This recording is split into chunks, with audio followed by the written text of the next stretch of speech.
All right, how's everybody doing? Today what we are going to do is jump on the bike. The bike, that one back there. Take a little ride. We're going to lay this out a little more in future episodes, but we are kind of aiming towards our future goals of RV ownership. So the whole goal eventually is to get an RV and start heading to some of these motorcycle rallies via the RV setups, the camping setups that they have at with the motorcycle. Oh, of course, yeah, the motorcycle in tow. But we're going to try and get over to Bike Week and some other places around the country, including Sturgis eventually. That is definitely the bucket list goal. Yeah. But it seems like the best way to experience all of those places for these motorcycle rallies is the campgrounds. Yes. The campgrounds are supposed to be a blast. So today what we're going to do, we're going to spend a really nice, actually unseasonably overcast, no rain summer day here in Florida, riding and taking a look at a couple RVs that are for sale. Just kind of run through what we are looking for and why we're looking for it. Right. That is coming up in this video right now.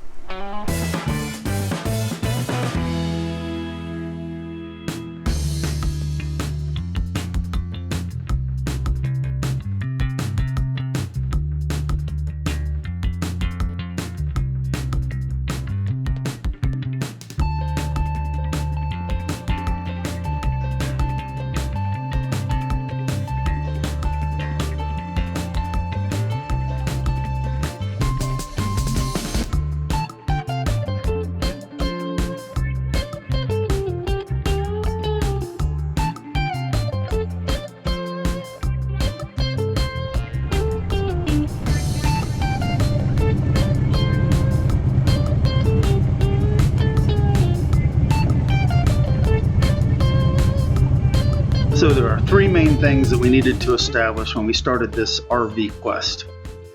Number one, what is our primary need and how are we going to use it, full-time or part-time? And number two, what's our budget? And number three, do we want towable or drivable? So number one was easy for various reasons. We're not in the position of full-time right now. This will be a weekender and vacation RV for us. Number two, budget, which initially we are aiming low just to see what's out there. We don't want to sink a ton of money into a part-time endeavor. As we get closer to our full-time goal, then the budget will increase. So right now we're looking at a max of around $30,000, about the same as a new car payment. Since we don't have a need for a truck in our life right now, we decided to focus on drivables. So it's Class A versus Class C. We'll go deeper into the differences in a later video, but for today, we're taking a quick peek at what each has to offer in the pre-owned market. In our search, the question we keep asking ourselves is, do we need more seating or more sleeping space?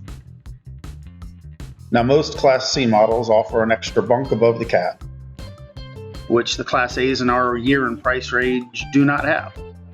The Class A's give you an extra seating up front with the spin-around captain's chairs that the C's can't do, but you lose the extra bunk. So because we will have family with us on a number of our trips, these trade-offs are a concern, and we keep going back and forth. Newer Class A's like the Thor ACE started incorporating a drop-down bunk up front, along with the captain's chairs, giving you the best of both worlds.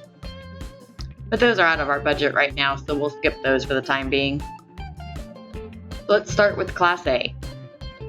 This is a 2006 Georgetown by Forest River.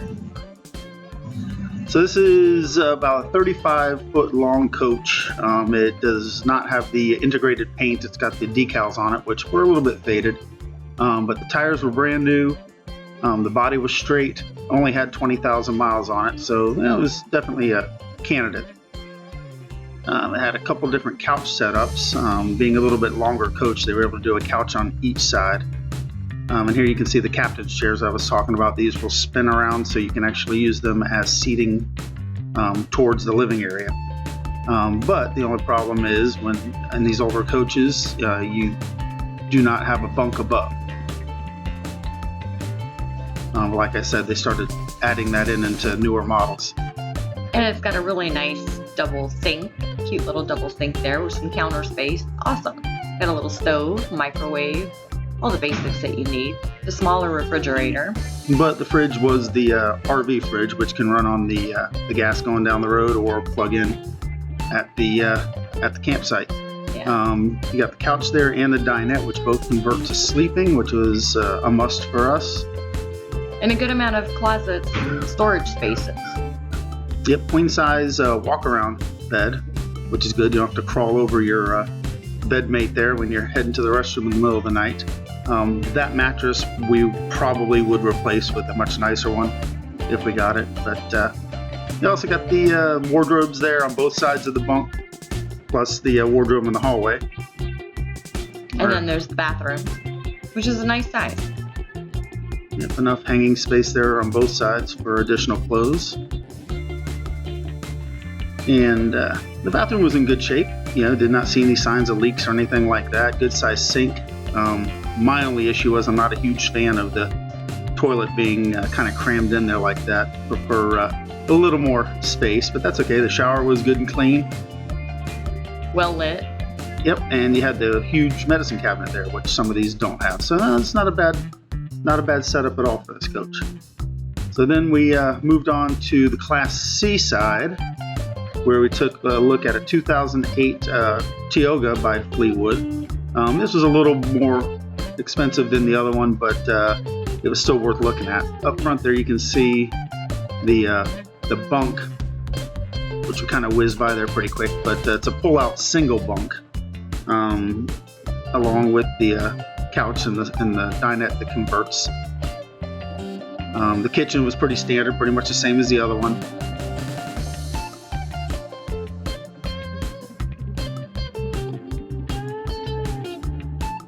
The bathroom in this one I liked better, especially the way they set the toilet up there in the corner. It gives you a whole lot more leg room, along with the nice shower and sink setup. So the bathroom was pretty nice in this one.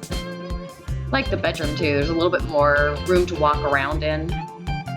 Yeah, definitely I'm a fan of the headboard behind you as opposed to a window being behind you. Gives you the chance, you could sit up in bed at night and talk, watch TV, read, whatever. Plenty of window light though coming in from the other windows. And then we jumped over to another Class C. This one was about 20 grand out of our price range, but we wanted to go ahead and shoot it and show you some of the other features. Nice color scheme. I like the darker color scheme. You don't have to worry so much about stains and stuff, but this is the big full-size overcab bunk where you could fit 2 kids or an adult if you had to. Yeah, that was definitely roomy. I really did like that. Yeah, that's the bonus you get with the Class C's. But the problem is you lose the seating up front. You can't spin those around, so that's living room seating that you don't have. Right. Kitchen, same as before, pretty standard, has all the things you would need, including, the regular RV fridge. But the bunks were nice. This would have been really nice. I mean, this unit's definitely set up for maximum sleeping. Again, another queen size walk around bunk, master bed there, with a good size wardrobe. They upgraded the TVs, and the restroom again. They've angled it's going to be kind of a theme with me. You're going to hear they've angled the toilet though, so it's very much more usable, much more user friendly. And reasonable shower and sink. So that's a pretty good layout in this one, although this one was a 2015, so it was quite a bit out of our price range. So that's it. Let the games begin. We're in no hurry, so waiting for the right unit at the right price will be the key. We know there's a huge RV community out there, and you all have your own reasons and opinions for choosing your RV. So please hit the thumbs up and give us a comment down below. Love to hear what you have to say. We know there are things we haven't thought of, so look forward to hearing and learning from you. There will be a video coming up where we go through a detailed list of why we are going the direction we are going and our individual needs that we are trying to meet. Hopefully our newbie questions, concerns, and checklists will help others out there also in the process of starting your own journey. Until then, don't waste one single minute.